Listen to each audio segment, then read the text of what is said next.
Here's the problem with the Chicago Bears.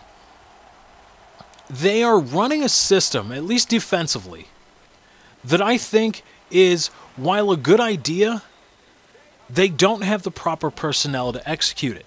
Because what they're running under Lovie Smith is primarily a cover 2 defense. They are primarily running a cover 2 shell, where you have 4 down linemen, 3 linebackers, let's see, that would make 7. Then you have 2 cornerbacks and 2 safeties over the top. You have the safeties to usher the action towards the middle linebackers and downfield towards the safeties.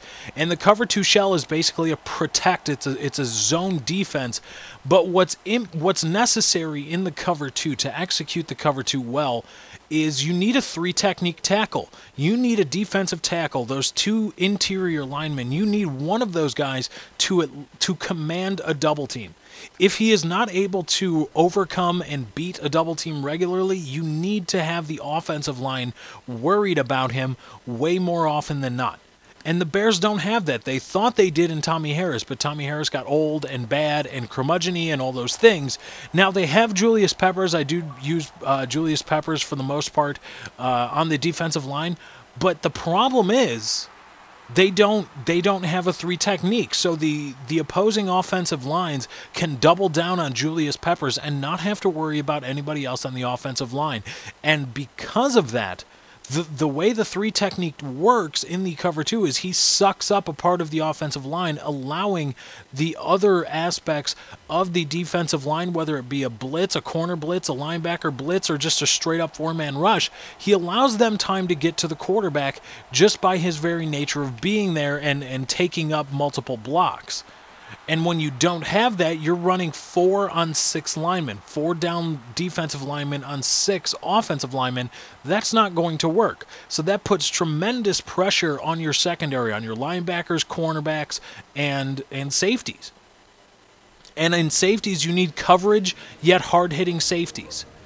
And the Bears have not had that since Mike Brown, and Mike Brown was pretty bad for a while. You need a coverage, a definite coverage middle linebacker. And while Brian Urlacher has been part of one of the greatest middle linebackers that we've seen in the NFL in quite some time, he's definitely past his prime.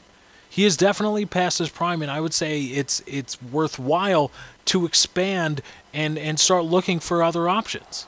So defensively, I think the approach of the cover 2, when you break it down in principle, the approach of the cover 2 is good. Playing that shell kind of defense and ushering the oh, that's not a catch. That's bull right there. That's just bull. Pure bull.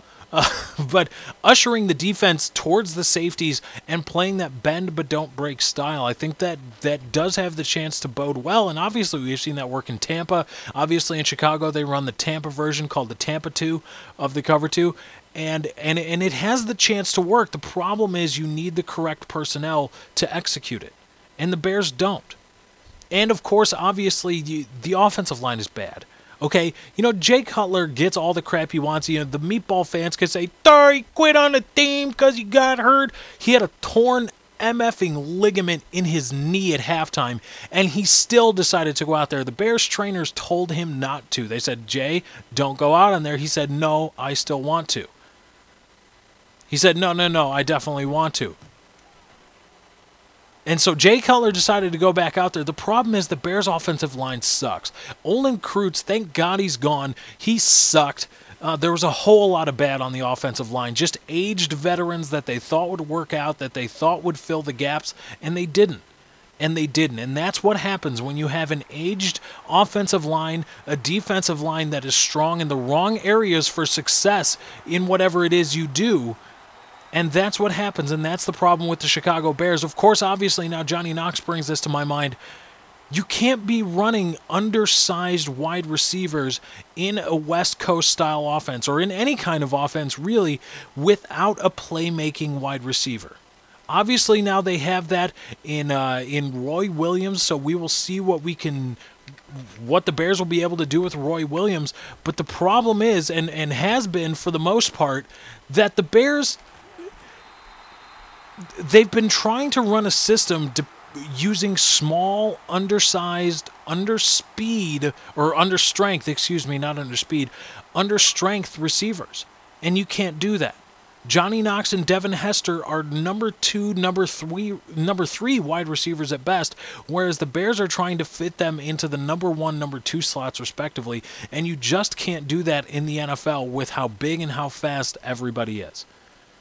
And so that's the problem with the Chicago Bears. So if you're a Chicago Bears fan, I suggest that you just hope that sooner rather than later you see your Chicago Bears wise up and say, "Oh, you know what?